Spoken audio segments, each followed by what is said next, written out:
हाय दोस्तों, आज हम एक्टिव एंड पैसिव वॉइस के अंतर्गत पढ़ेंगे प्रेजेंट कंटिन्यूअस टेंस का पैसिव वॉइस। तो प्रेजेंट कंटिन्यूअस टेंस के वाक्यों का भी पैसिव वॉइस बनता है और थोड़ा सा इसमें परिवर्तन हो जाता है। इस टेंस के वाक्य अगले टेंस में नहीं जाते, इसी टेंस में रहते हैं। केवल आपको बीइंग जोड़ देना है हेल्पिंग वर्ब में। तो इस टेंस के वाक्यों में जो हेल्पिंग वर्ब है,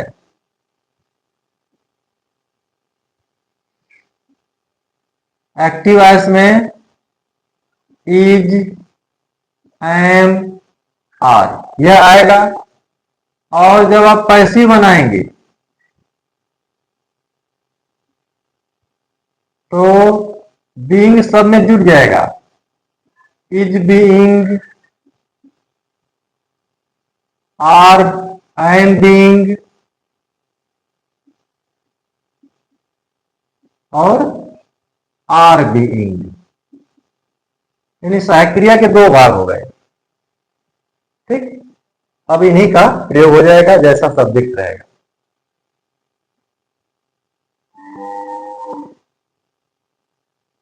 देखिए, सुमन इज टीचिंग मी हिंदी। देखिए, सुमन इज टीचिंग मी हिंदी। सुमन मुझे हिंदी पढ़ा रही है, प्रेजेंट कंटिन्यूअस टेंस में है। अब आप बदलेंगे पैसिव वॉइस। तो ऑब्जेक्ट कौन है? देखिए, ऑब्जेक्ट मी भी है, हिंदी भी है। तो आप जिसको मान लें उसके हिसाब से आपको पैसिव वॉइस बनाना पड़ेगा। मी को मानिए तो मी का सब्जेक्ट आई हो जाएगा। अब आई के लिए helping verb am being, I am being main verb का थर्ड फॉर्म टॉट। अब दूसरा ऑब्जेक्ट बच गया, उसको यहां लिख देंगे हिंदी। और बाई, सुमन बचा है, सुमन यह नाउन है तो इसमें परिवर्तन नहीं होगा। सुमन द्वारा मुझे हिंदी पढ़ाई जा रही है। हिंदी को मान लीजिए तो हिंदी यह सिंगुलर है, सिंगुलर भाषा है, इसलिए अब सहायक क्रिया हो जाएगी is being. Hindi is being main verb का थर्ड फॉर्म टॉट। अब दूसरा ऑब्जेक्ट बच गया मी, मी बाई सुमन। देखिए,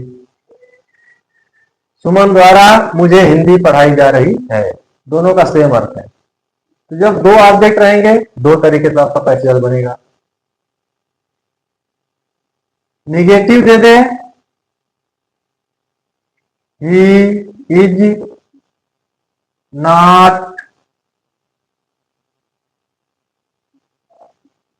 ओपनिंग द गेट।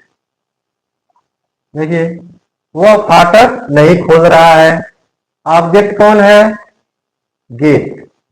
ठीक है, तो द गेट सिंगुलर है, इसलिए इज नॉट बीइंग। यानी जब सहायक के दो भाग हो और निगेटिव वाक्य हो तो नॉट कहां रहेगा? दोनों सहायक के बीच में। बीइंग ओपन का थर्ड फॉर्म ओपेंड बाई। अब ही का ऑब्जेक्ट हिंद। ठीक है, फाटक उसके द्वारा नहीं खोला जा रहा है।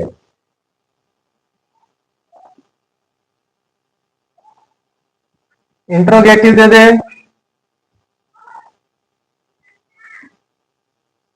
What are you doing here. What are you doing here, तुम यहां क्या कर रहे हो?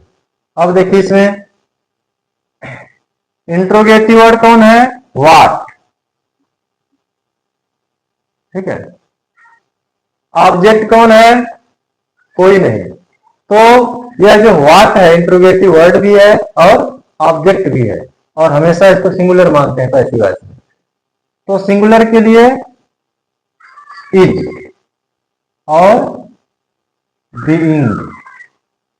इज बीइंग, ये हो गया, अगर सब्जेक्ट रहता तो बीच में लग जाता। तो what is being main verb का third form, done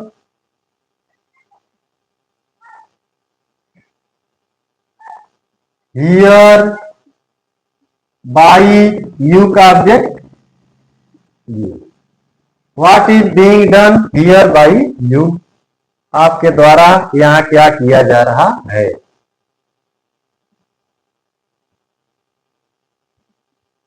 yes no type दे दें। Am I abusing them for money। देखिए, am I abusing them for money, क्या मैं उन्हें पैसे के लिए गाली दे रहा हूं? ठीक, तो पैसिव आपको बनाना है। यह यस नो टाइप इंट्रोगेटिव है, पैसिव भी आपका यस नो टाइप इंट्रोगेटिव बनेगा अगले टेंस में। ऑब्जेक्ट कौन है? देम। तो देम का कर्ता दे, यह बहुवचन हो गया, इसलिए हेल्पिंग वर्ब क्या लगेगी? Are being. तो पहले आर को लगाएंगे, आर और देम का कर्ता दे, दे के बाद बीइंग मेन वर्ब का third form, abused for money by. अब आई यह सब्जेक्ट है, इसका ऑब्जेक्ट मी, क्या मेरे द्वारा उन्हें पैसे के लिए गाली दी जा रही है?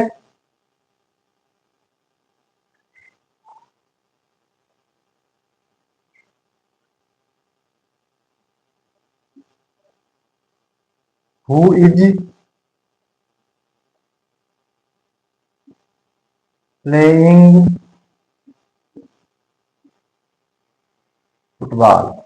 देखिए, हु इज प्लेइंग फुटबॉल, तो यह भी आपका डब्ल्यू टाइप है।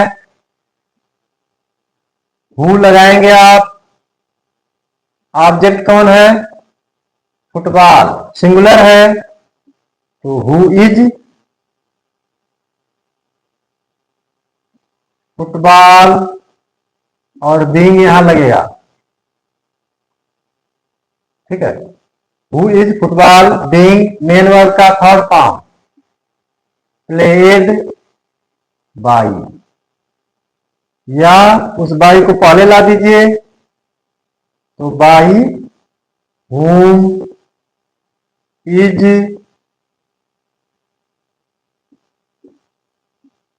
Football being played. ठीक है, फुटबॉल किसके द्वारा खेला जा रहा है। तो इस तरह से आप प्रेजेंट कंटीन्यूअस टेंस के वाक्यों का पैसिव वॉइस बना सकते हैं। सहायक क्रिया आपको ध्यान देना है, इसमें सहायक क्रिया अगले टेंस में नहीं जाती है, केवल इज एम आर में सब में बीइंग जुड़ जाती है। ठीक है, थैंक यू।